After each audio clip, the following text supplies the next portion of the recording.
Okay, looks like we're live. Is that right, Tom? Yes, we are. Go right Great. ahead. Okay, good evening. It's 6:31 p.m. I'm calling to order tonight's meeting of the Scarborough Ad Hoc Downtown Development Committee. We are almost entirely fully attended, -1 so far, and our friends with on the developer side are not going to be able to join us tonight. So let's get started with the agenda. I'd like to start with a motion on the minutes from our last meeting. I have a motion to approve. Move to approve. Motion from Mark. Do I have a second? Second. Second from Kim. Is there any discussion, questions, changes? Seeing no discussion, all in favor, say aye or wave. Aye. Any opposed? It's unanimous. Okay, normally this is where we would go into a developer's report, but the developers are not here. Tom, do you have anything, any updates that you're aware of, or anything that the committee might want to know from the developer side?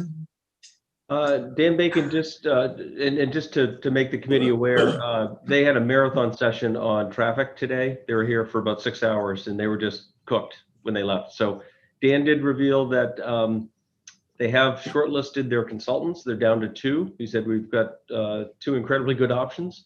So I suspect by the time you next convene, they'll have a consultant on board. And he was very pleased to, bring in an outside perspective into the conversation. That's excellent. Awesome. Thank you, Tom. And subcommittee reports. So communications, Tom and I talked about maybe using this portion of our meeting to announce and review any public comment that we received over the previous 2 weeks. I've seen one, so if there were any that committee members received on their own, now would be the time to share it. But hopefully everybody received an email from Dana Morris-Jones, who suggested a recommendation for recreational parking at both Route 1 and Payne Road in order to reduce traffic on through the downtown for anybody who's planning to come for biking or any other recreational purposes. So that's all I received. Does anybody have thoughts about whether that requires follow-up, or if any subcommittees need to review it? Or should we mark that as received and appreciated by the committee? Hey, Travis, I'm not sure I got that email. Who would it have come from? Okay, so this was a question we had, Tom, whether everybody's receiving these or not. It's an email that would have actually come. You may want to check your spam filter, Brian. The from field says Dana Morris-Jones, who is the name of the resident. Okay. But the email address is a noreply@formresponse.com. So Yeah, we set up a Gmail, Google account, if you will. So anyone that communicates with that, all of you should be on that distribution list. did anybody receive it except for me? I did. Okay, Tom and I received it. So that'll be a project for this week. Okay. Anyway, Dana Morris-Jones recommended that we create parking capability near Route 1 and Payne Road in order for people who are there with bikes or other recreational vehicles can park at the tops of the entrances in order to reduce traffic in the downtown. So I'll forward that around to everybody tonight, and we'll see if we can get the form fixed before our next meeting. Yep, I'll get on that. I don't know if this is fully sort of maybe the responsibility of the downtown district, but I know we are going to be addressing a little bit of the sort of strategizing the connectivity points of the down, sort of those exterior access areas. So with parking, being a part of that, maybe that's something we'll discuss. I don't know if it's something that should be fully our decision or our sort of recommendation, but it might be something that we'll discuss in our next meeting. Great. So thank you, Tom, and I'll make sure that everybody gets this email tonight from Dana. So that's it for communications, unless Sarah or Art or John has anything. Doesn't look like it. All right. Let's move on to to downtown? Tom or somebody on the downtown committee prepared to report tonight? Sure. So we had a meeting last Wednesday. Went over, we reviewed the library, seeing as that was our prior meeting, was the entirety of our prior meeting. So we had a brief conversation about that. It seems like I wanted to get an impression from the rest of the committee here where the conversations with the library had ended. It seemed like they had sort of moved that conversation into other committees. So wanted to make sure that wasn't falling off. But for the time being, we basically decided to sort of pump the brakes on the library conversation until they've done their due diligence with the rest of the committee here. Would like to first confirm that that's kind of the case, that they are, I guess, still in conversation. I know they were talking to the Grandstand Committee and then bouncing some other questions around. So it's something we can certainly address in our next meeting, but wanted to make sure we've got a sense of where they stand in their conversations. Great, thank you, Tom. Anything else from the downtown committee before we move on? Just in addition to that, we're, like I just mentioned a second ago, we're also looking at the overall sort of area of the downtown district. We're reviewing a couple conversation points, one regarding sort of the connectivity both in and out of the downtown area or the new downtown area essentially, and its ability to connect to the current downtown up at Oak Hill. We're really focusing on the pedestrian walkway and that right of way and what sort of recommendations we will want to be making there. It's going to be dependent on the services that are available. Obviously, more focus, I think, will come on to that right of way should there be more civic type structures like the library included in the new downtown area. Otherwise, Route 1 is going to be a big sort of point of study for us for the next couple of meetings. And we'll have, I think, some very pointed feedback for what that might look like after the next meeting or two. Great. Okay, thank you, Tom. Let's move on to the Grandstand Committee next. Could Oh, I sorry, just Tom offer- Hall. Yeah, offer a quick comment, Tom, and for your committee. I had the occasion to chat with Mark O'Leary. He is the developer developing, it's a, I don't know, 100-lot subdivision at the end, kind of just past the corner on Sawyer Road. His property actually backs up to a portion of the Downs property. And he, for one, was very interested and excited about connections into the Downs. So you may make a passing reference to other property owners, there being opportunities without, getting into great detail, but he, for one, was very anxious about proximity and connectivity. Great. Thanks, Tom. What was his name, Tom? What was his name? Mark O'Leary. And that's the one right on the corner, up there? Yes. Okay, Yep. thanks. Okay, I think that the next two committee reports are going to take up a lot of the rest of our meeting. And I think probably Brian, I'm guessing, is going to report on the Grandstand Committee. So Brian or anybody else who wants to take the lead, the floor is yours. Travis, I've been working the chat here trying to pass it off to Art, but he's been Gotcha. non-responsive. Mhm. But so Art, unless you're Oh, open sorry. unless you're open to doing the presentation, I'll I can. Why don't we take turns? We drafted a document for the group that's on the Google Docs. Should we read it verbatim? Well, I know Kim put together a slideshow for the group. Oh, I didn't see that. And I can pull that up and present it if people are open to that. That would be great. Yeah, I know, I realize we're setting the bar high for other groups and their final presentations, but Not really. Nothing but the best for the town of Scarborough. All right, let me just get this going. And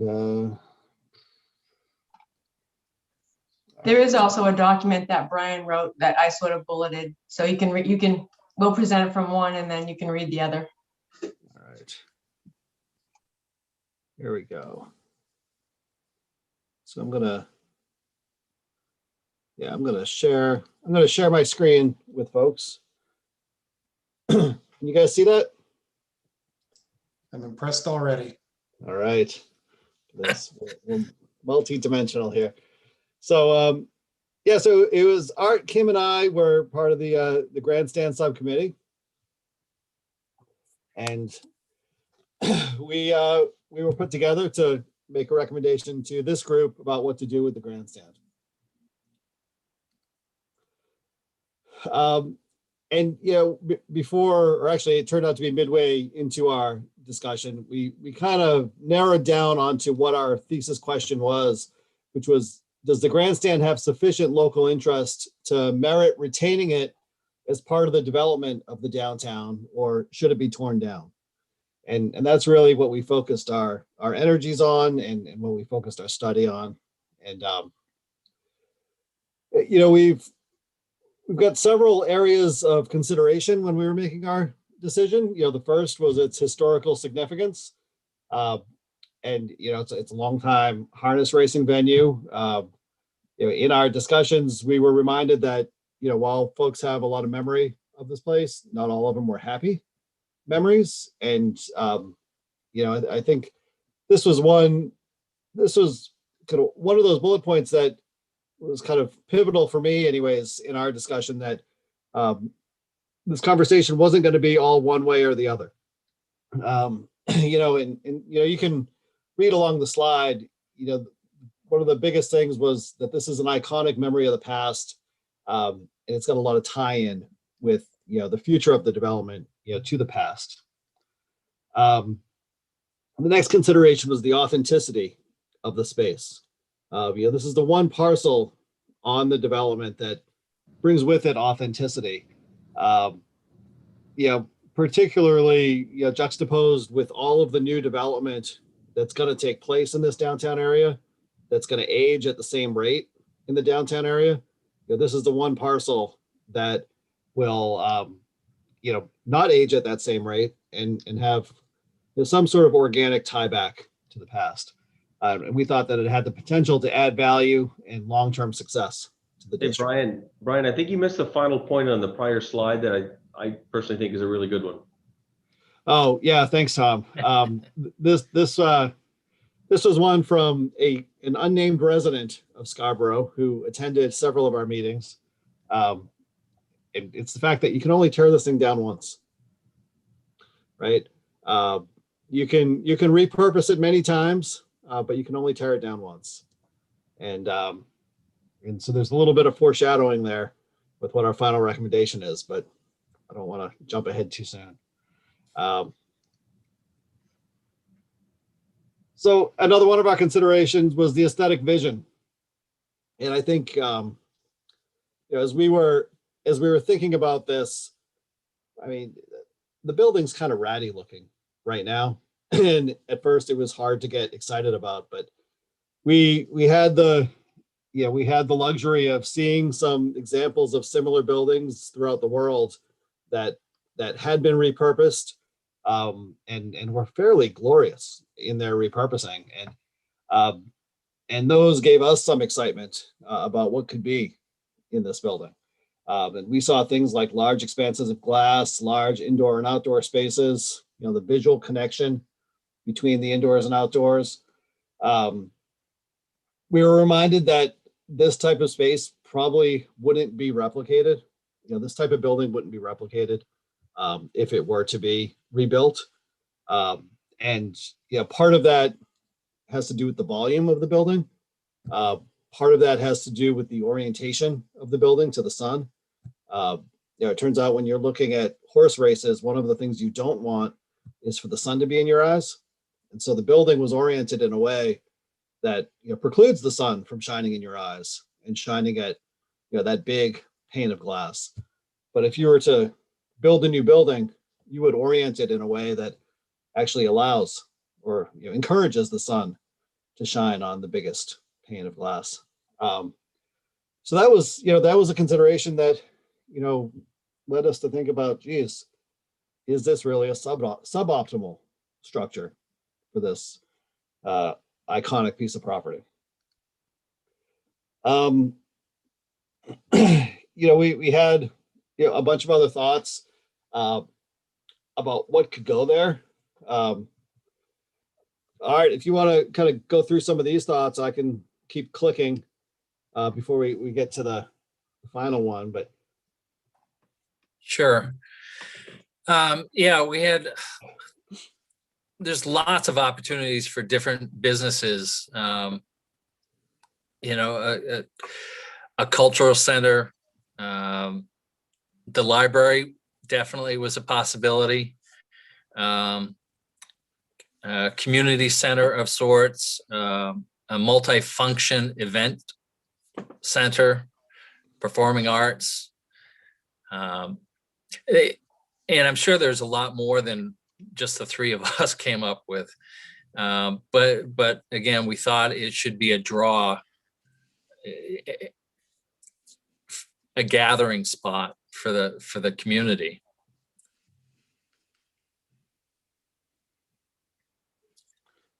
The public civic aspect of it, we thought was really important. Being primarily non-residential use was a big concern for us, or at least recommendation. The type's so small on my screen, I can barely see it. yeah.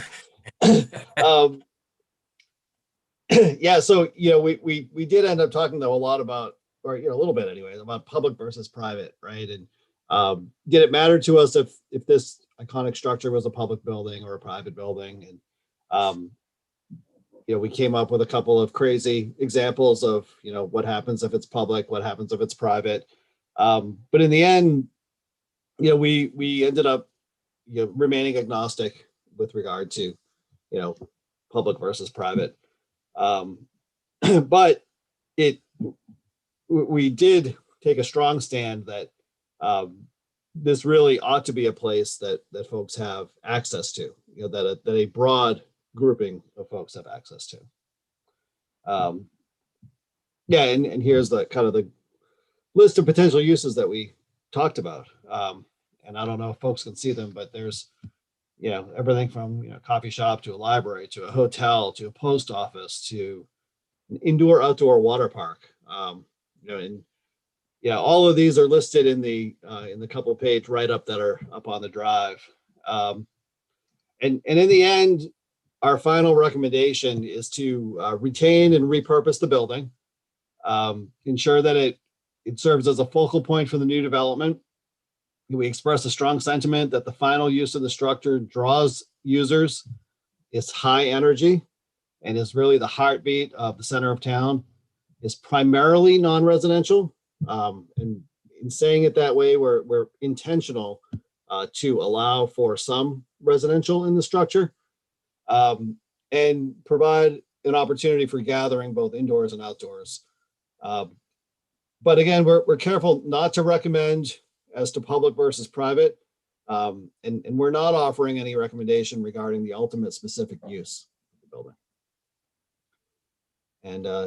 And that is the body of our work. Excellent. So reactions, questions, discussion on the presentation that we just saw. Brian, when you were putting that presentation together, I know that a lot of what we're talking about here is the preservation of the idea of having, I guess, harness racing in the area. Was there discussion beyond just the building as to how harness racing might be incorporated into the remainder of the design? Such as if we did a public space that was open, that it would be, and again, this is spitballing, an idea that would relate more to the track. Yeah, Bruce, as opposed. We talked about that kind of at the end, actually one of the last meetings that we had.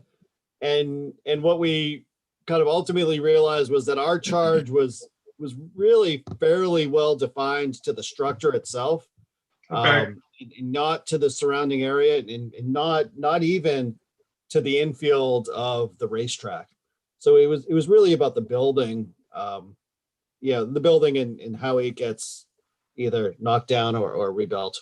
Yeah, I mean, because just to my way of thinking, it seems to be more of a homage to parimutuel betting than it does to track racing.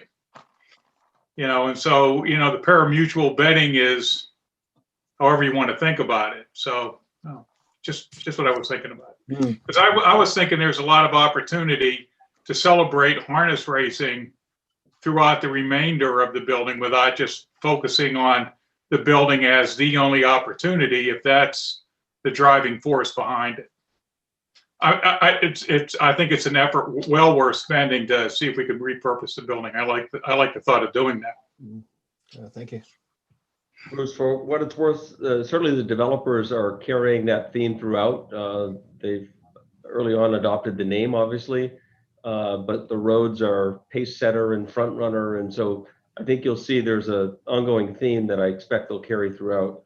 But I appreciate your point. There could be some civic spaces that play even further and celebrate that further in some way or another, statues or what have you. Kim and Art, do you guys remember the conversation? Art, I remember you, I think, had a reaction out of even the idea of, as I remember, it was like indoor space versus outdoor space, and like a museum versus public space when it came to, I don't know, I think of it as like artifact celebration.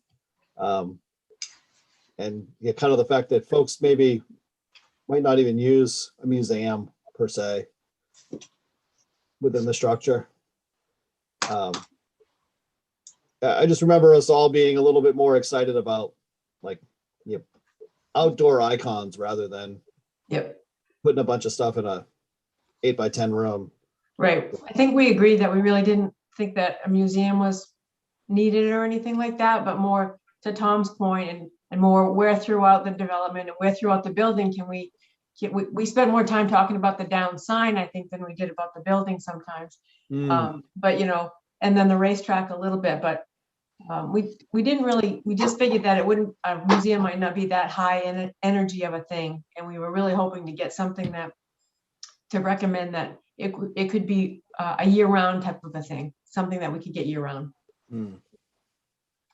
Yeah, I think some aesthetics, we mentioned if it were possible to incorporate around, such as Tom mentioned, the namings of the streets and whatnot. And heck, for all I care, we could put a merry-go-round to replicate the track.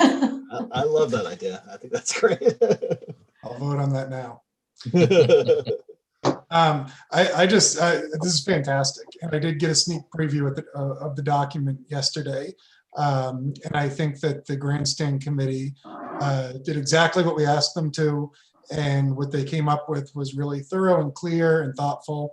I particularly agree with you on that final point about if we as the Downtown Committee are going to endorse maintaining the grandstand as part of the downtown, it should feel like part of the downtown. And it would really be a shame to see that building closed off to the general public and become something that's residential or business, or you only go in there if you have a purpose affiliated with it. I think that's if when the time comes that we do finally make our recommendations to the council, I think that point should be right in tandem with we recommend keeping it. We recommend keeping it, and we recommend keeping it accessible to the public in as many ways as possible.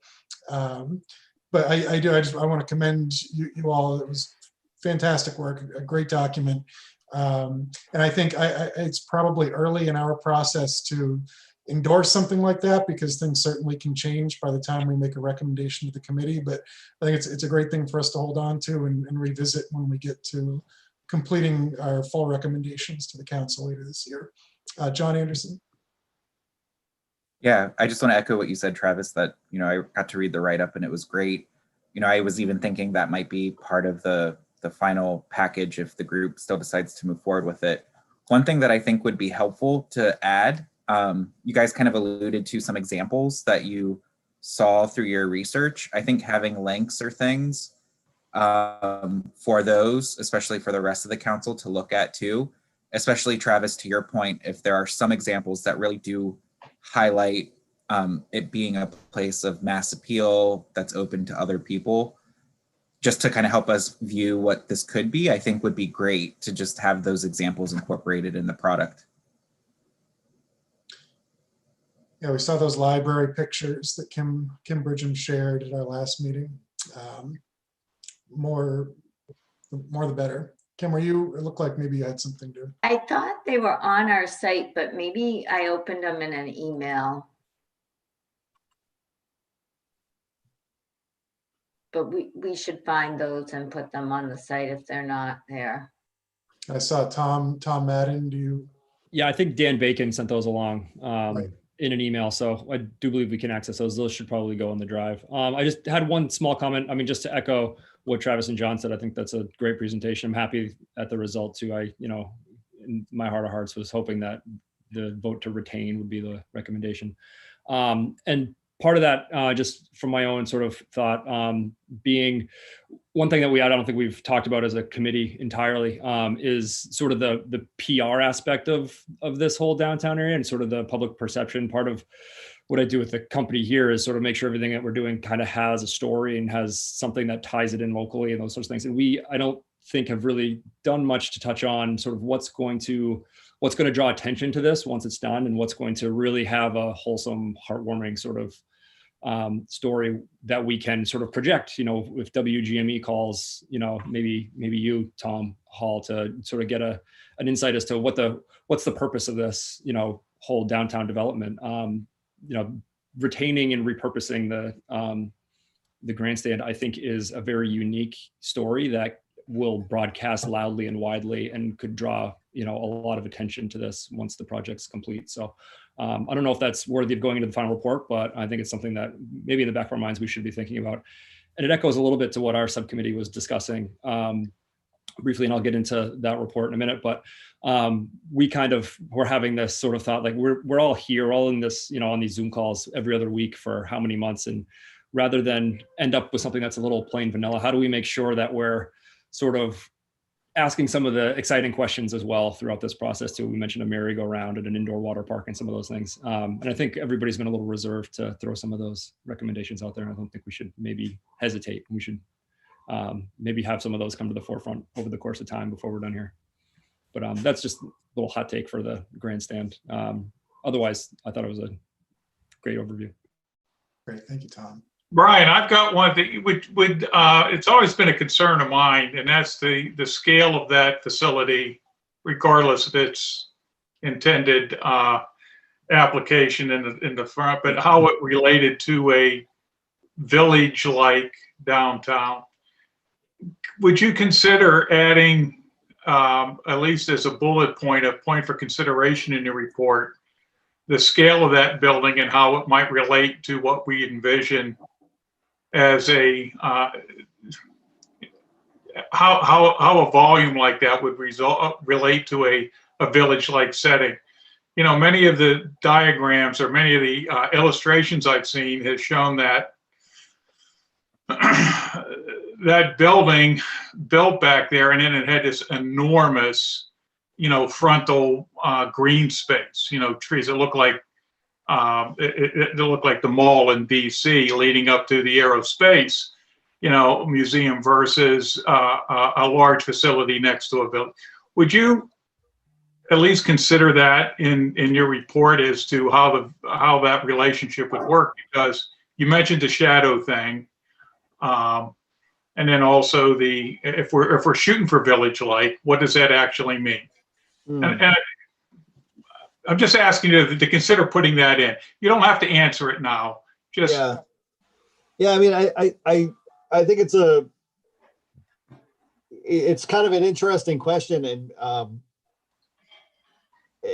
our charge was to decide whether to recommend keeping it or not, and kind of the structure that we chose for the report was to share the recommendation and then also share what we considered, and that wasn't one of the things we considered. But it's something that's worth talking about. So, well, I think that if it were to be considered and gone ahead and developed, that perhaps the proximity between those spaces just needs to be a little bit further apart. I just think one up next to the other one is going to be a little planning funky. considerations. But I think that they could coexist if they had some space in between. Kim Rand has had her hand up. Kim? Yeah, I was just gonna say, and Art, maybe you were gonna say the same thing. When we finished up last week, when we made our final decision, Rocky was on the call. And I think, Bruce, to your point, we didn't talk about the scale or anything like that. But Rocky was gonna take our recommendation to the consultants that they were gonna work with. And they were gonna be, so that they knew that that our recommendation was that building was gonna be there and how to figure out how that could fit in. So that's kind of that was his takeaway from that.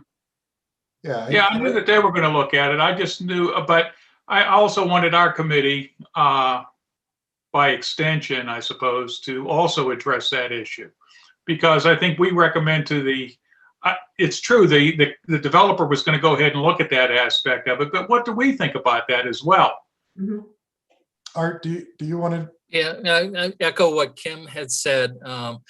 And I have no doubt that Rocky and his team and consultants will take that into consideration. But I also know in part of their renderings, they had some 3-story buildings as well, which is about pretty close to the height of the grandstand is a 3-story building. Well, I think that's I don't see them 3-story. being next to each other, but Yeah, there's 3-story and there's 3-story. This is an unarticulated building versus what we'd be looking for. But I'm just saying, it's just as, I don't want to belabor the point. I was just hoping that our committee would address it as well as the developer. That, then leave it at that. John Anderson. Yeah, I was just thinking too, and again, it might just be something to consider in the final write-up. If the vision of what this group suggests comes to fruition, where it is kind of a big draw, what is the impact for traffic and parking in the area? Because that could be a potential challenge. Or if we have this big facility with a big draw, what does that mean for the rest of the downtown area, to make sure again that it doesn't become a big traffic trap? And so I just think if something happens there, there's the risk that it could have impact on the broader quality of the rest of the downtown. So that just might be something to consider, the impact. So I think it's Brian. Yeah, I think that's a great point. I do know, as we were talking in the committee, the notion of like heartbeat and center and high energy was very, very prominent in the discussion. And I think it's fair to say that from the committee's perspective, and I think it's fair to say from the developer's perspective, for this parcel to be a high energy, high volume, high activity parcel would be seen as success. And I know with my experience, things like, and I'm going to use air quotes, traffic and parking issues, like often get coded. They're code words for like stuff we don't want to happen. And so like they're roadblocks that people throw up. And so I think if we know that we want high energy success here, we can build ancillary tools to accommodate the success without tamping down the success in this, in achieving the vision. Kim Burgeon. Oh, sorry, Brian. Kim Burgeon. Period. Kim, you're muted.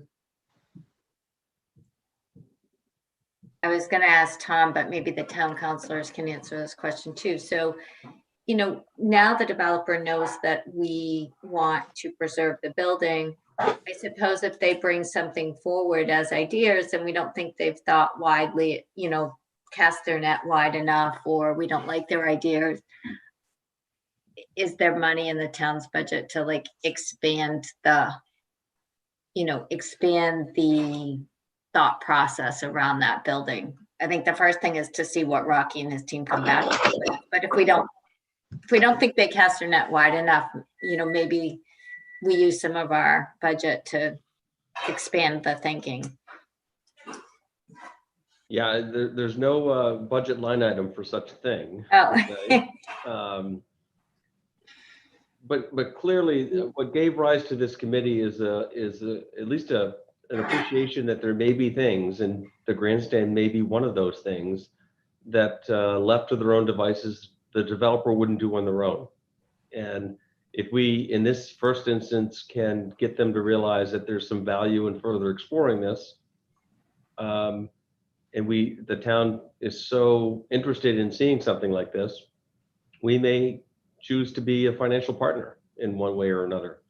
That was always kind of the notion going into this. So no guarantees, but I think this probably falls into that category pretty clearly. It's not just renovating it, it's maintaining it that probably is the biggest cost over time. Yeah. Well, I think that the Grandstand Committee did exactly what we asked them to, which is they considered, is there value in keeping this? And they determined that they think there is. But, well, we still don't have a consultant to work with Dan and Rocky to draw the downtown. We don't yet know if they're going to be able to develop something that works with the grandstand in it or not. But at least what we've done is early on in our committee process, we've given them instruction to try. And so when they hire a contractor and begin to work with them, they're at least going to go into that process saying, draw it with the grandstand in. And it may come back and not make sense, but I do think that what you've given them is very compelling reasons to try. And we can only go from there. So I think that any discussion beyond that is going to be hard for us to have until somebody who knows how to make these things can take the recommendation and design a downtown around it. Tom? Yeah, and the actual reuse, what happens within the walls or under the roof is a real important consideration. It would be tragic for us or them to spend the resources to retain the structure and have it, frankly, not produce the sort of high energy and the volume and the activity that we all envision. It would just be an albatross and probably work counter to what we're trying to do. If it's this hulking structure that dominates the skyline and doesn't produce value of one sort or another. So the consideration of reuse, what happens within those walls, is a real important part of the conversation. Absolutely. Are we ready to move on to modeling committee, or does anybody else have anything about that? Tom? Just actually briefly, I know this might have acted a little bit as, it was the final recommendation of the Grandstand Committee, but given that question of what is the grandstand going to be used for, just curious if the Grandstand Subcommittee will continue on to address that question or how that might be attacked from this point forward. Yeah, Tom, we took a fairly conscious approach to not giving a final recommendation on use, and we gave several potential uses. I think our experience studying the library as potential use was pretty instructive to us. In that, we studied whether that made sense, and then we realized that just because it made sense didn't mean it was optimal. And we would have hated to come back to this group and say, this building would be the ultimate library and we recommend we keep it and turn it into a library. And then 8 weeks later, the library says, we want a brand new building next door. And suddenly we've got a recommendation for a building that has no tenant. And so we wanted to make sure that if we recommended to keep it, there was enough potential use, and enough potential multiple use to merit keeping. But we thought, that the market, the developer, and kind of giving a performance spec, if you would, with kind of these words like high energy and draw were the best way to convey the thing. It's entirely possible that we reconstitute the subcommittee after something comes back from the developers. If they start to skinny it down or they come up. But I mean, when we were talking about the building and the size of the building, we were pretty sure that it wasn't going to be any one thing. I mean, it's 30,000 square feet for 3 floors if we choose to make it like that. So I think it is as the process goes on and we have our conversations and the developers come back with recommendations, then we revisit it from a subcommittee perspective. That's just my thought. Yeah, and that's, before we officially started the meeting, the handful of us who were on early kind of talked about the idea of sort of putting the Grandstand Committee in carbonite for now, but not officially disbanding. And so, should something come back that gives you an opportunity to discuss again, we can put up the bat signal and you can all reassemble. So for now, your charge is complete, but you're not allowed to go home. Let's move on to, I think, what's going to be the other sort of significant portion of our meeting tonight, which is the modeling committee. Who would like to talk about where the modeling committee is? I'll hop in there. So we met about a week ago today to go through and re-summarize everything that we had discussed in the main committee meeting 2 weeks ago, mostly around the idea that we sort of have a lot to chew on in the modeling committee. And there was sort of the ask of how can we involve the remainder of the committee to get sort of more intimate with the work that we're doing in that subcommittee. And I believe we have some recommendations, but first I'll just sort of go over what happened in that meeting and the discussion that we came up with, which I believe gives us some really pointed direction here going forward. So really we stepped into that committee meeting or subcommittee meeting trying to address kind of what is the core of this modeling committee and how can we sort of move the ball forward from this point. And really what we came to was the method that we believe we're going to be able to address the developer and the community and the remainder of the committee going forward, which looks a lot like this. We've essentially in the drive folder, we've started a document that we have affectionately started calling the platter. Essentially, we've tried to identify what are the things that we believe this committee, or maybe even the general public through some form of communication or another, should be looking at and addressing. And even if it's something that we don't think we can move forward, what are the items that we believe that this committee has the ability to advocate for? And how do we work as advocates for the community to give the best recommendations to the developer? And we threw out a lot of ideas for what those platter items should include. And just to give you sort of a sense of where we were for topics, we looked at some things. I mean, parking came up, but things along the lines of, are we going to advocate for events? If so, what size? What kind of amenities? Are we going to want to put potential limits on chain stores? Like some other areas of, say, Portland, for example, historically had said, we're not going to allow for the types of stores that have more than so many units in existence. We want sort of small business to thrive here versus national chains. Are we going to consider drive-throughs being an opportunity here, or do we want to encourage foot traffic by saying no drive-throughs, you have to get out and sort of patron with your on foot? So these are kind of some of the items that we wanted to look out at. The models that we've established are models for what this downtown could be.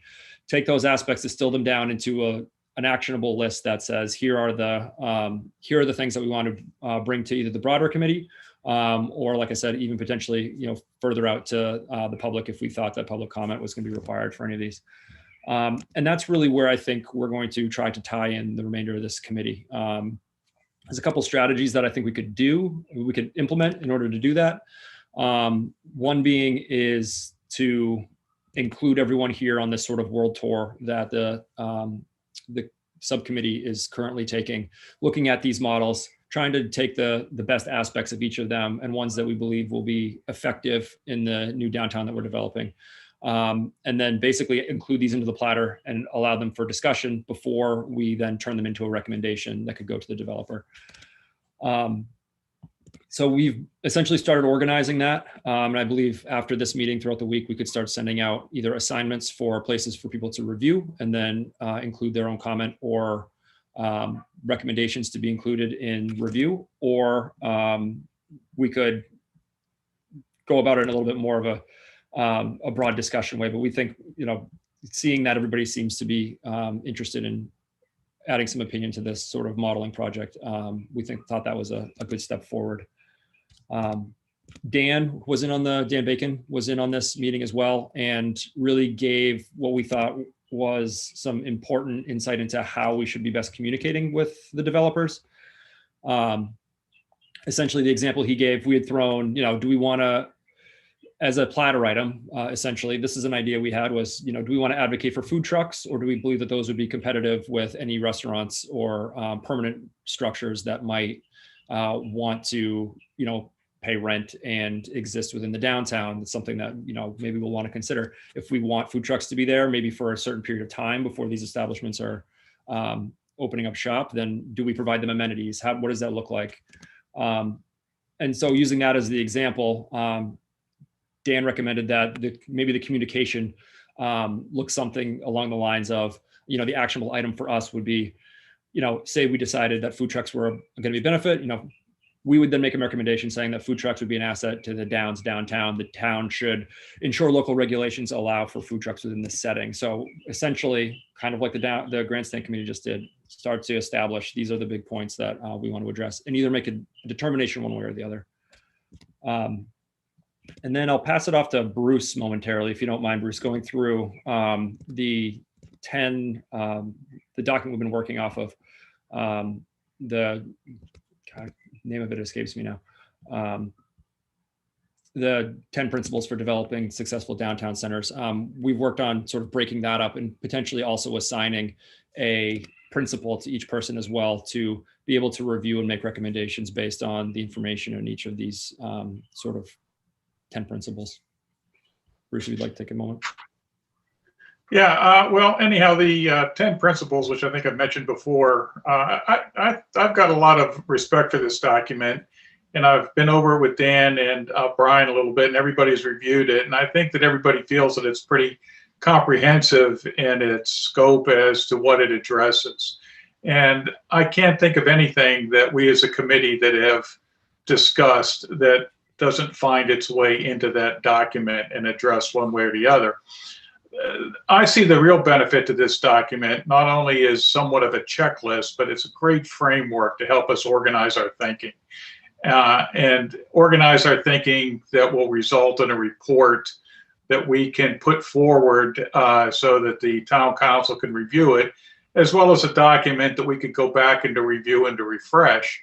I'll get into exactly what I did in a second here, but this document that we're going to produce right from the get-go, we're going to be reviewing conceptual drawings. So consequently, a lot of the details are not going to be fleshed out yet. So this document, in essence, is going to be evolutionary in its the way that it develops over time, but at least it gives us a card that we can have placeholders to know that we've made certain decisions that we're going to forward, certain decisions, quite frankly, that have not been decided yet that we're going to have to go back and review. So just to demonstrate how we could use this 10 principle document, I had gone ahead at our last subcommittee meeting and just taken the first chapter, which was creating a public realm. And I had basically dissected that narrative and made them into bullet points. And actually, Tom, I'm going to ask you, because I'm not proud that I can't do this, but it's not easy for me to do. If you could, I think that the committee here is going to have to look at this perhaps after the meeting to at least look at it to appreciate what I've done and give it a thumbs up or down. But if you could put that on our Google document thing that we have there, I'd appreciate that. But anyhow, what I've done is I've taken this one principle, I've broken the narrative into bullet points. I think I came up with 28 points. Now, and what I've done is I've described what each conceptual idea is. And then below that, in each and every one of these bullet points, I allowed for the developer to, there's 3 points: the developer's response, any public input that we might already have, or what we get in the future can be inserted, and what the committee's comments are, thumbs up, thumbs down. And so we can put all those together. And as Tom mentioned, I was hoping that my thought was anyhow, that we could assign one person to each principle as a principal leader. That doesn't mean other people cannot be involved with, wherever they feel like they want to insert their thinking in this whole thing. But if we have one person in charge of each principal, we'll know that all these things are covered at the end. So, it was just a way of kicking this thing off center so that, and giving us some structure and a framework that we can actually pin this thing up and then just start plugging information where it's called for. That doesn't mean that this document is so rigid that we can't expand on it. I mean, if we have other thoughts that we want to include other items, absolutely, put them in. But if nothing else, it gives us a good way forward that we can all sort of relate and, quite frankly, start plugging away at this document without going through sequentially one point to the next. We can sort of shotgun this thing, and we have a framework to, like I said, to go back to review and something that we can address in the future too. I would imagine there's going to be things that are going to change in the future, but at least it gives us that opportunity. So I present this in a manner, I want everybody to take a look at it and see if there's any merit to it. If not, please put your 2 cents worth in, but it seemed like a good way to give us some structure to what we were doing. So Thanks, I don't know Bruce. if Tom, you can put that up and, let everybody take a, I'm not expecting an answer tonight on it. And I don't think it's going to take anybody very long to go ahead and through to get the gist of it, but perhaps we can discuss it at our next meeting. Thanks, Bruce. So that I did just add that into the model subcommittee folder on Drive. So people, it looks like a few of you have already found it. Feel free to go ahead and take a peek. I think we feel that sort of the action going forward from here is really going to, in an effort to sort of take all these ideas that all of us might have, hey, should we recommend that we have a merry-go-round in the center of a park? How do we sort of take that idea and make an educated determination on whether or not that's something that we should recommend? So part of the challenge that we've been grappling with is how do we base these recommendations? How do we get this list of ideas together that everybody might want to act upon? And then how do we use data and and general education that we've been able to acquire over the last couple of months to make smart and informed decisions on what the recommendation should be? And this is sort of the structure that we've started to mold. So essentially, if we could charge the rest of the committee with providing input on what goes on to into this platter, into this list of potential action items or what might become recommendations, just items that would require our input. If we can have everybody sort of add to this list, and then have this list either likely be addressed by the subcommittee, so that we can go through and sort of act as a filter to then create a firm list of items that we can start to take action on in one way or the other. Even if it's something that we don't think it's so harebrained that it'll never happen. Hey, we want a Ferris wheel and we want the town to pay for it, or however that looks. We at least want to have everybody say, that's a terrible idea. We've thought of it. We don't like it. It's off the table. So that there's this plus and minus, that we have a specific list of things that we know that we do want for sure, and here's why. And that's sort of where we're gonna go. So if it's okay with the group, then I think we'll carry forward and get an email out with a little bit more specific instruction that can charge everybody with participating in sort of putting this list together. So questions, comments, discussion for Tom and Bruce and the rest of the modeling committee. Is the suggestion that kind of this document and the 10 principles it lays out, those 10 principles become, I think using your words, as a framework for our thought and discussion, but also maybe start to lay out a framework of a final report as well. As I look at just the headings of the 10, I'm not sure, at least in my opinion, whether they all rise to that level. I think there's important points that they make, but I don't know if they rise to the level of a complete chapter or subcommittee to study the subject matter. Perhaps I'm missing something.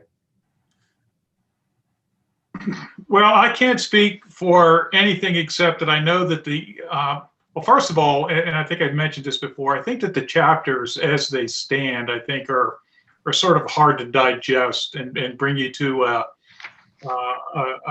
an understanding of what they're discussing until you really start to make a little bit of an academic study into it.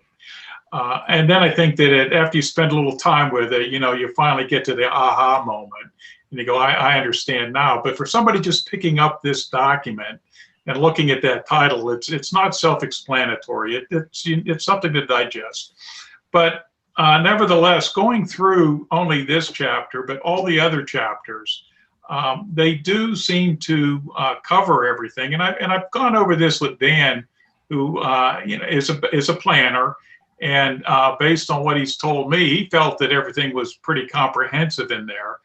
And going through the entire document, and you just don't do it at one sitting. I mean, it's only 22 pages, but nevertheless, it takes a little bit of time to sort of go through it and let it digest a bit. But there isn't anything that we've discussed, including the Ferris wheel, that there's not a spot for within this document.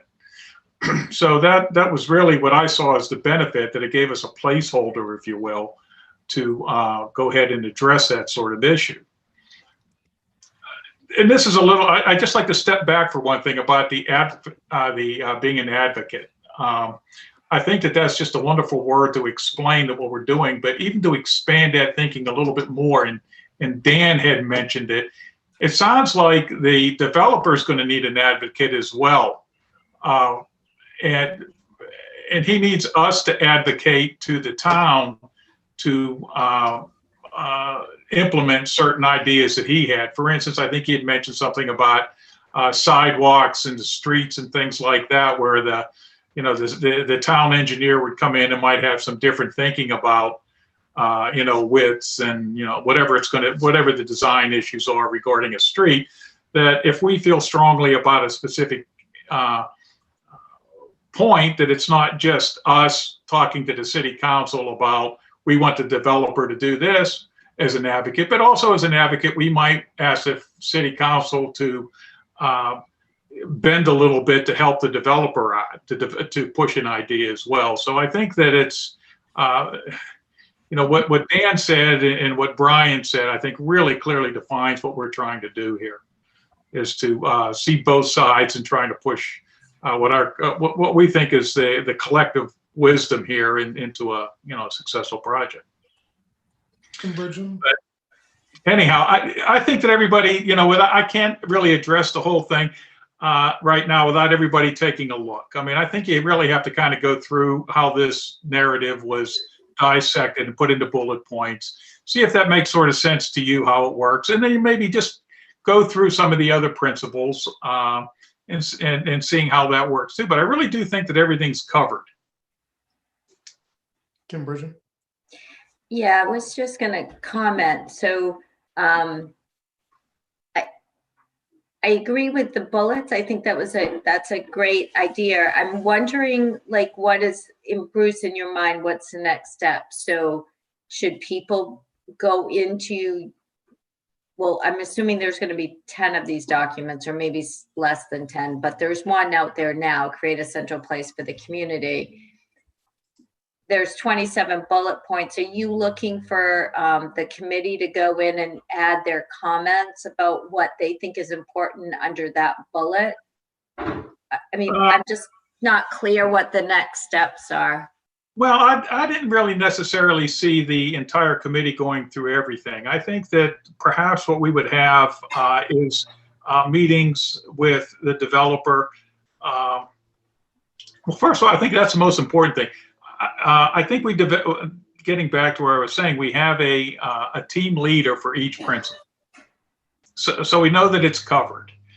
That person needs to sort of become an expert in those particular aspects of that principle, and then review it against what the developer presents us with. It is with his next concept plan, which is April 15th or May 1st, whenever that we get that, and review those aspects with that plan.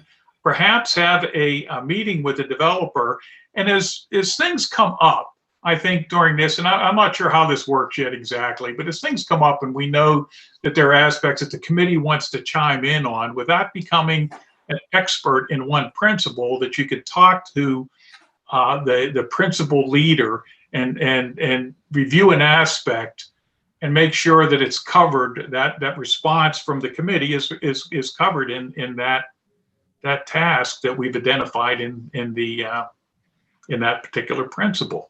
So I think that it allows for a lot of, we have one person in charge to make sure that it's being addressed, and then it allows for other people to sort of shotgun and without becoming experts in that principle, to add points to it. John Anderson. Does that make any sense? I don't know. I mean, I need some. I think tap dancing this out as I'm going along. I haven't done anything like this. I got, in my just a little understanding of what I used to do. The definition of an architect is an organizer. By definition, everybody seems to think we sit around with big markers and make big, beautiful drawings, but that's such a small aspect of what we do. I mean, really what we do for the most part is organize. And what this is trying to do is organize the process for the report. I can't say, and this is something that I haven't done regularly. It's not like I've done this 100 times. I'm trying to sort of work my way through this with the group here. I see this as an organizing method to allow us all to participate and to cover all the bases. I can't say that I've thought this all the way through yet, because I was hoping to get some buy-in as we started to look at it. John, do you have a comment? Yeah. Otherwise, Yeah. Yeah, go ahead. Yeah, I was just gonna say, I think I'm tracking with you, Bruce, and I think it's a good idea. I actually, like, just having opened it just now and looking at it, think it would be great to have like some of those principles come forward from this group as priorities that they really want to make sure are prioritized by the developer. Again, looking at the list, like Kim said, there's 27 items. So I'm assuming multiply that by 10, there could be a lot of things that this group could come forward with, and trying to like whittle that down and really kind of create some priorities might be a good way to kind of look at those principles, because there might be 5 in that first chapter that you shared that this committee really feels like are absolutely critical, important priority that they really want to make sure the developer meets. Some might not be as important, and I think that's okay too. And I think having this group kind of be able to like use that as a structure to kind of align on priorities for what they would like this space to be, I think would be really helpful. So I think it seems like a good tool. I don't know if the way you were thinking of it working might work for the group, but I think that's up for the group to decide. But the output of getting from that list some key principles that the town can understand and the developer, I think, will be helpful. And that seems to be a good document to do that, or at least the things in there seem to be good. Yeah, I think that Tom and Bruce have both given us 2 very specific channels to approach this work. And the way I see it, what Tom has given us is a list of questions or a list of ideas that we want to consider incorporating. And what Bruce has given us is a really good resource. And so maybe rather than using those 10 principles to design our recommendations, those 10 principles become our Bible to go back to among whatever else the modeling committee has discovered for other examples or other guidance documents. So as we're reviewing those questions, we can say, how do these line up with the 10 principles? How do these line up with what they did in, this really successful project in Virginia or Scandinavia or wherever? I view what Bruce has presented as this really powerful resource, but maybe not a guide, because it's sort of a description of kind of what works everywhere. So I think when we approach a question like food trucks or carousels or regulations about chain restaurants and so on, I think at that point, then we go back to our resource documents and say, how does this check out against the principles? If we're talking about, public squares versus circles or whatever, how does this line up against those principles? Does this work? That's what I see being the difference between what Tom has given us, which is, I really like this idea of, let's start coming up with a list of questions and let's start tying the answers to the materials that the communities have used to guide them towards successful downtowns. So Well, I think, I'm kind of Go ahead. saying what I think you are, John, which is, it's a really useful document, but it might have the answers instead of the questions, if that I makes don't sense. agree. I think that it really is questions.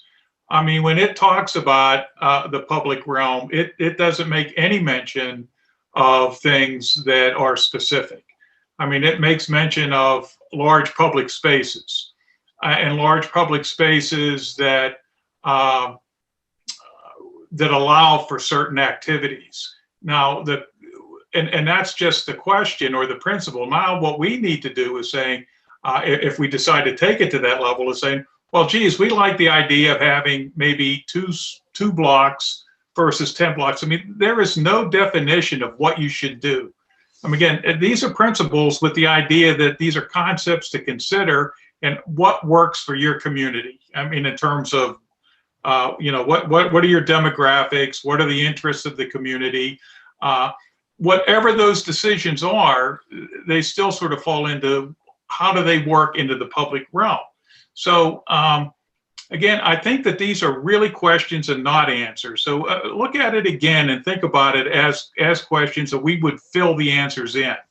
And I always thought that there should be a question process and not necessarily an answer process. The answers will come out, but we have to ask the questions. Brian, are you? Yeah, Brian. Yeah, I love having the structure that this offers, because we're asked as a collection of however many of us are here, to be the voice of the community, to come up with ideas about things that matter to the community. And one of the things that came up in our discussion in the modeling committee was, we don't want to be episodic and we don't want to be just rooted in nothing. We don't want to be just rooted in sporadic ideas. And so what a tool like this allows us to do is take what might start out as a sporadic idea, and see if it fits a model of success. So when I have a silly idea of thinking that, all cars that are parked on the street should be blue, because I think that'd be really cool for a downtown. Now I can go to this tool and say, well, how does that fit in with other successful downtowns? And find out that it really doesn't. And we can throw that stupid idea away. But, when we have an idea about, retaining this structure that seems really authentic, and really can add to, we've got this intuitive sense that this authentic structure can add to the value of our downtown. Now we go to the tool and we look at 1.13, that talks about authenticity in a place that has lasting identity. Suddenly we're kind of rooted in something that has experience working, and so then that, I think, gives us through a model just a little more confidence that this idea that we have as a community has a little bit more validity and a little bit more likelihood of success. Well, specifically within those principles, there is and I'm not sure if it's within principle 1, but further in the document, they do talk about recognizing any historic structures and, whether they're repurposed or whatever. I mean, there is a discussion specifically on the grandstand in our particular case. So, Yes.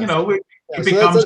So that's an example of how, I could use this tool to shed a stupid idea like parking blue cars on the road, or keeping, or maybe have a good idea of keeping an authentic structure.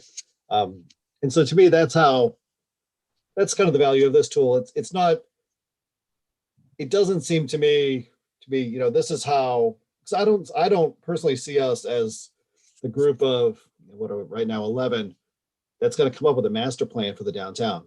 That's not our job. We're, we're supposed to say what the public cares about. There's a lot of other people that are tasked with planning this thing. And there's even a group of appointed officials that are tasked with approving the plan. We're not the approvers of the plan, but we're weighing in on the things that the public Yeah. cares about. And I think this is a really cool opportunity to. Yeah, there's not one answer in this document, really. It's just making sure you consider these things and how have you considered them. That's all it's asking. There is no answers in this document. I want to, Kim's had her hand up for a little while. I want to make sure Kim gets to. You're muted, Kim. Kim, you're muted. Kim, hey, Kim. Sorry. In addition to the article that Bruce extracted that information from and the document that he put together, we also started populating kind of our world tour for people that might be interested in looking. So we just have, a couple of downtowns that were brought up in a meeting, and we just started like researching those. And there's, I'm sure, many more to research. So if anybody wants to add to that document, if you match it up against the 10 principles, you might find, hey, all of these places have this in common, and it actually does match up with one of those principles. So it actually takes it from an abstract, I guess, concept to, being able to match it up against some downtowns that have been developed. I think to back up and give a little sort of look behind the curtain of what this committee's been working on kind of from the beginning. I mean, we've been charged essentially with going out and looking at these other models of downtowns and bringing that and applying it back to our community. And once we sort of rolled up our sleeves and dug into that a little bit, we realized that begs a lot of questions. There's a lot to chew on, and whether it's, I mean, I think Kim made the discovery that every one of the downtown models we were looking at all had a movie theater. How do we apply that type of information into something we want to, achieve here? And that's one of potentially hundreds of talking points that we started to look at once we started comparing these different models. So really what we're trying to do, and what we've been trying to do probably for the last 2 weeks, is create a structure and a framework within which we can start to generate the line items and then filter those line items through a structure that can allow us to arrive at informed and intelligent decisions quickly, so that we can, acting as advocates for the public, go right down this list and say, we want that, we don't want that, this is a good idea, this will never work here, and then just be able to distill down. And that way nothing gets potentially overlooked if anybody has ideas that might not make it to the table. Trying to create a system that can sort of pass fail all of these things. And this is kind of what we've arrived at, whether it's, allowing everyone here to start to add to that platter, that list of action items, and then apply them to the framework that, Bruce has provided and other resources that we may be able to provide over the coming weeks, until eventually we're able to arrive at, a recommendation based on these models that we've looked at through the framework that we've developed. How do we have this full list that we can then turn into a final report? That's really sort of, I guess, where we are today. And we didn't really come into the meeting with a really pointed way to have the full committee participate, even though I think the full committee, resources could certainly be used here, and, perspectives and all those things I think would be valuable here. But the best way to implement that, I think, is up for discussion over the next, 15 minutes we have before we're done. Our idea was essentially, we came up with one, have someone take a principle and we'll work from that perspective. And the other one was, we'll have everybody take a sort of a location and research that, and have some ideas come from some of these models that we've already kind of started looking at, but potentially from there. If there's no interest in participating at this point, you want to see us sort of produce an example for the next meeting, I think that would probably be a good path forward too. If you'd like to see us produce a document that has some of these ideas put onto paper, maybe that's the next best step, so that everybody has a sort of sense for where to go from here. Sarah? Yeah, I was just thinking, if I'm supportive of, having us all kind of take a review and stab at it, but it might be useful, Tom, to your point, to maybe you guys just do an example or at least just list out the steps, because I've been trying to follow, and I think just having it written down might be useful. But yeah, happy to contribute and, agree with using the principles as sort of a guidepost to organize ourselves. Great. So we'll work on that in our next subcommittee meeting. We'll set a framework together. And then next, we can maybe put it on for 2 weeks from now. We'll have a framework within which to sort of charge everybody to start providing their input. If that works for the group. Great. Anybody else? Questions, comments for Tom or Bruce? Other members of the modeling committee? Not seeing any. Okay, thank you guys. So our next subject is committee discussion questions. What do we have outside of what we've worked through tonight? Does anybody have any subjects for discussion or debate? Brian. Travis, one of the things that's come up in a couple of conversations, and maybe it's been within the modeling committee, is we talk a lot about uses, right? And I think that's kind of an obvious charge of us. But another thing we've talked about is kind of regulatory barriers to success within the Downs. And that's a little bit more abstract and I think a little harder to wrap our arms around. But it strikes me that it's maybe more important, more actionable, and within the control of town government and the parties that are here, and probably a little bit longer lead time to get anything done with. And so I wonder if either now or in our next meeting we could have a conversation about how to start tackling that topic, because I think I have a sense that it's going to be an important one, and I have a sense that there's some meat on the bone with that topic. I think it's a great point, Brian. You and I both sit on subcommittees that don't have much to do anymore.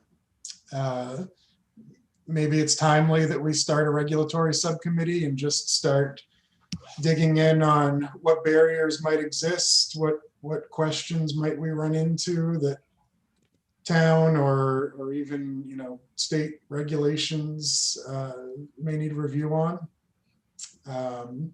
What does everybody think? How do people feel about the question of regulatory burdens or opportunities? Well, it seems like there's a lot of speculation. It's kind of where we started here again. I'd hate to speculate about a whole bunch of stuff that just might not be an issue. I think that a lot of these issues are going to pop up after the developer makes a presentation as to what he plans on doing. I think he, more than anybody, and including his consultant, are going to know what the regulations are and whether they need some relief on that. And then the question is, what can we do to be advocates for the developer if we like what he's doing, to bring our concern in front of the town council and any of the regulatory agencies associated with it. If Sarah, I know that Sarah, you had your hand up. I was just gonna say that I have some spare time, not really, but my committee is also disbanded, kind of. So I'll participate if we need it. I think it's not a bad idea for us to get together, even if to Bruce's point, we don't have anything concrete right away. Tom Hall, you look like I think Brian's point's an excellent one, and we are probably underestimating it. I think every time Dan Bacon has spoken to this group, he's made kind of a passing reference to those sorts of things. That's the way he thinks. I do also agree with Bruce, though. I think it's going to be a bit of speculation and maybe a lot of effort to try for us novices to understand what those barriers are. That path may lead us right to those issues. If I know them at all, they'll make us abundantly aware of why they can't do what they want to do. So it may make some sense to wait a little bit and then really understand what those barriers are and maybe dig a little deeper know more about those, but Brian? Yeah, one thing that comes to mind is if we could get an early read on what those barriers are, I think, at the risk of being a huge skeptic or being painted as a huge skeptic, I think he or she that tells you about the barrier is going to tell you about the barrier with a certain slant on it or a certain viewpoint. And the earlier we learn about that barrier and that viewpoint, the earlier we can learn other perspectives. Sometimes regulation has, good reason for it. Sometimes regulation doesn't. And so I just think the more time we have to think about issues, the more thoughtful we can be in kind of choosing what we advocate for. Tom Hall? I see you, John. Brian, I'm asking this question because I don't know the answer. Is this point you're bringing up now consistent with the point you made earlier or contrary, which was people throw up these roadblocks, traffic and parking? What is your purpose of bringing that up now? So it is, I don't even know how it relates to that earlier point, but earlier I was saying that I think those points can be baloney sometimes. But, so let's say I'm doing, a development somewhere and I say, geez, I think it's really terrible that we have to have so many parking spaces to do this development. I'm saying that because I want to have more apartments in my development and I want to be able to make more money from it. But it may turn out that, there's some really good reason, based on a lot of experience of the planners who created the rules in whatever town I'm developing in, to have, whatever parking ratios are regulated in the town that I'm working in. And my point is, like, if somebody were to take, just my viewpoint on what I might call a silly regulation, it might not be the full picture. And I think hearing that first viewpoint will give us an opportunity to kind of feel the elephant, if you will, and just see all the perspectives. Yeah, but until we see something, for instance, like if they decide to go big box, Can we, hey, Bruce? club with 17 acres versus mom and pop shops. I mean, we won't know how to respond to that until we see which direction they're going. So I want to take a quick second to point out that the Zoom format is very hard to do these meetings in, but I want to ask everybody to either raise your hand or use the hand button, because I want to make sure that the people who are volunteering to speak get the chance. So John Clucci had your hand up. Yeah, I just wanted to say I think it's a good idea, Brian. I think if our zoning and performance standards were geared towards a downtown, we probably have one already. So I think it's something that there's clearly something missing there. Are going to be some adaptations that we need to make, and maybe a starting point is looking at some of your model communities, how their zoning might be different than ours. We're just starting to get your arms around how you might tackle it, because I do think that at the end of the day, that's going to be one of the key pieces of your report out is how do we need to adapt or change so that this can happen in our community. And I don't know how you're going to get there, but I think it's worthy of starting that thought process anyways. Kim Rand? Is there any way we can get, it sounds like a big abyss to me to go into town zoning and state regulations and things like that, that we could go down a rabbit hole that we may never come out of. Is there, I know Rocky's and Dan have both made reference to certain things, but do we know is there a way to find out what their pain points are first to start from there and then dig through? I mean, knowing they may have a bias, and all that, but it's like, what are the biggest roadblocks to some of the bigger development in town? And maybe John, you might have some insight on that as well, without having to go read like a 200-page document from the town. I'm not going to get a lot out of that, but. Brian, is that a hand? Other than the headache, Kim. Brian? Yeah. You're my insomnia. Yeah, I think that's probably an approach that that would make a lot of sense for this the subcommittee to take. And as much as anything, and this is purely based on some of the anecdotes that I've heard about this development, it might not necessarily be overall regulation that's impairing the development, but it might be inconsistencies in rules that apply that might not be apparent to folks.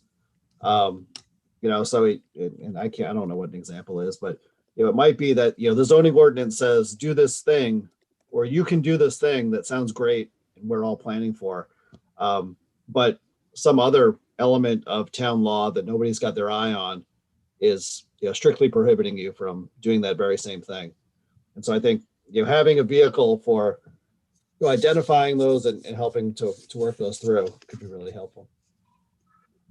And I'll say, I also think it might be helpful as some of these other committees and groups begin to drill down on thoughts and recommendations like drive-throughs and chain restaurants and so on. When you run into things where there may be a regulatory question, for there to be a group of us who's already kind of speaking the language and ready to bird dog those questions as they come up. Rather than try and put everything that exists together, we can also kind of be a resource as questions or needs arise too. Tom, Ed? I think that's a good point where, as we sort of go through these talking points, it might be good to have a group, even if there's no upfront sort of read this 200-page document and familiarize yourself. Maybe there's, a group that is tasked with sort of doing the legwork on researching to make sure, it's kind of like feasibility, regulatory feasibility, to make sure that if we want to, for example, limit drive-throughs, is that something that already exists? Is that something that would have to, how would we approach recommending that we implement something like that, rather than just saying, this is what we want, here's how the regulations work, and here's how we would get there, might be a way to really connect the dots on the back end. It seems like generally we have a couple people who might have a little extra time on the subcommittee side. I know in the last meeting, we also touched upon maybe breaking off onto some additional subcommittees. That being one, or would this be a good time to potentially talk about, are there any others out there that could also maybe add to the full subcommittee list at this point? The one that keeps coming up in my mind is the traffic and parking, and maybe even further than that, and sort of the general flow of people through the downtown, something that facilitates that. I think every page of notes that I have since we've started this has talked about traffic and parking and walkability and those sorts of topics. So just to throw that out there as a possibility. I mean, I think we're going to get more ideas of what would make good subcommittees once we have some of these modeling talking points together. But I mean, that one just seems to be a common theme. So I figured I'd throw that one into the mix too. Yeah, I think that's exactly it, Tom. I think as your committee starts to put together your samples of best practices, then we're going to identify what we need to form permanent subcommittees to really dive in on. Agreed. I mean, so we're at 8 o'clock, and I want to be respectful of people's commitments beyond this meeting. What we have right now is an idea to form a regulatory subcommittee. Does anybody want to make a motion to do that, or do we want to table this and bring it back up at our next meeting? So moved. Second. Motion and second. Is there any further discussion on a proposal to form a regulatory subcommittee populated by Brian, Sarah, Travis, and anyone who chooses to join? All in favor, please say aye or wave. Are there any opposed? Unanimous. Okay. Is there any other committee discussion, any other open discussion from committee members that we want to bring up tonight? Travis, I just want to reiterate a point I think John and I made last meeting, and it may be approaching the time where the committee wants to approach the council formally to ask for an extension of time. we've imposed this deadline. The deadline has everything to do with keeping pace with the developer. They're bringing on a consultant. They seem to be pleased with our progress. So if it's at all helpful to the group, I think the council would be very receptive to a reasonable extension of time. I'm not looking to have you spend your summer talking about this either. So I don't want to extend it any longer than it needs to be. But if that's helpful, I think there's a relief valve there available. Well, I guess my question, Tom, and for John and John is, what's the best question to ask? Is it that, come June 1st or June 6th or whatever date that we're supposed to report to you, we don't expect to be complete. Do we want to set a new deadline today, or do we want to ask for an extension to be determined later? So I guess my preference would be when you get a sense for the scope of work and when you might be able to complete it successfully. As long as that's not after the original deadline, that'd be a great time to come forward. So we just do it once, hopefully. I think the council is going to be receptive to your suggestion there. And I don't know that you're going to know that until the consultant's actually on board and there's a timetable kind of around their deliverable. Yeah. I guess my point has been served. If there's anyone's feeling any pressure, you shouldn't. And we can talk about requesting it formally at some later date. I just want to make sure everyone understood that clearly. I think maybe so long as the council knows the question's coming. I do. I would rather ask them for something that, I don't just want to say, let's extend to August, and then in August say, can we go to September? Or, it might make sense to just let you know that, in your June meeting, we're probably going to ask for more time, and maybe before then we'll be able to give you a better sense of how long. Done. Okay. Agenda items. What have we got? What do we need to talk about in 2 weeks? I think we've already talked about how, and I think this goes outside committee report, the modeling committee is going to bring back some examples of documents and proposals for us to all look at and get a sense of how maybe we can contribute to them as a bigger committee. What else have we got? Does anybody else have items?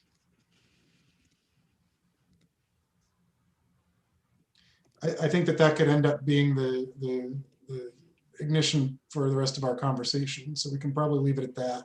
Of course, if anything comes up between now and then, just let Tom and I know. Are there any members of the public who have joined us tonight, Tom? You're muted, but that looks like a no. Okay, so we've worked our way through our agenda, and unless anybody has anything that they want to mention before we adjourn tonight, I would welcome a motion for adjournment. So moved. Moved by Art. Second by Kim Bridgham. All in favor? We're adjourned. Can we just hang on for a minute like we have been? Bruce, you went on mute halfway through that.